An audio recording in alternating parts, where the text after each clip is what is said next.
Hello mga farmers, welcome sa ating farm. So ngayon dito tayo sa area natin na isa yung magpatanim na tayo ng tubo dito. Yung 270 variety yung tinanim natin dito mga farmers. Ito na siya ngayon, no?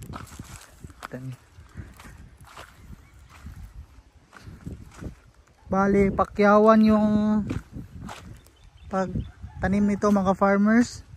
Sila na lahat yung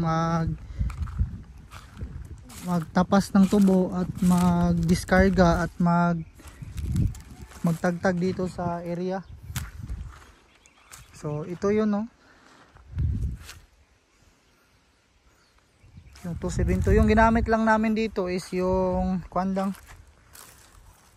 yung parang overlapping lang yung gamit namin dito kasi kuan kami sa patdan niya mga farmers.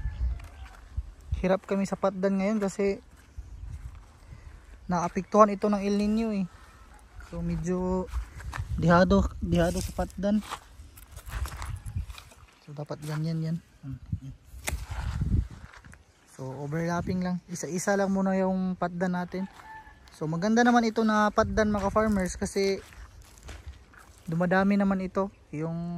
Dumadami yung tubo niya ba. Para siyang 88. So ito ngayon nagpatanim kami doon, yung may isa pa doon na tubo, yung may isang load pa doon na itagtag dito. Parang maraming load magagamit dito kasi medyo malaki din ito na area mga farmers. So, ngayon umuulan na dito sa Bukidnon, medyo okay na yung mga kuan ngayon, yung panahon. So hindi na talaga same dati na El Nino. So yung itong patda na to mga farmers, doon yun, no, doon yun kinuha mga farmers. So doon sa area ko na 270 diyan tayo nagkuha ng similya para dito. So medyo ito inaalala ko baka hindi matapunan ng husto ba, sayang din.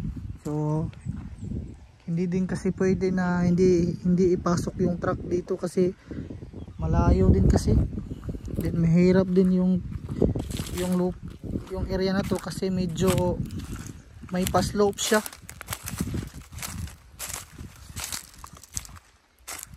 So mga target namin ito mag-harvest mga farmers is yung pang off milling na talaga next year. Kasi anong buwan na ngayon? Ito na yung pang off milling talaga.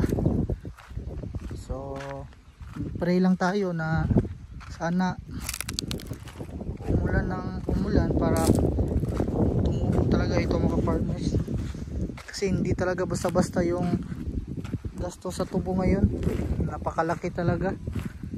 Sa araro na displaw ko ito dito mga farmers at na tawag nito na arostilyo yung ibang area dito, kaya medyo na lakihan ako ng gastos, pero okay lang yun kasi sulit naman para ma-pulverize yung lupa. So dito kasi dati mga farmers hindi talaga ito lahat na taniman kasi may mga tuod ng lubi dito, mga puno ng lubi kasi dati kasi may marami itong lubi, pinaputol ko lang para matubo lang talaga kasi maganda yung tubo kasi meron tayong sariling truck at malaki yung potential niya. So plano ko din dito mga ilang taon siguro mukuan itaniman ko ito ng pang long term na crop like kuan din like coconut.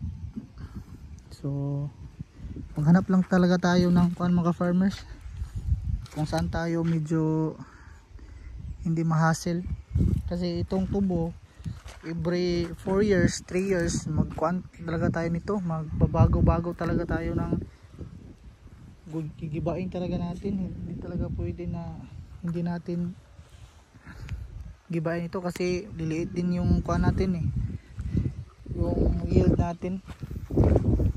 So yun lang mga farmers, no, update lang ko kayo dito sa time to time. So sa area natin sa 272 overlapping lang yung ginamit natin.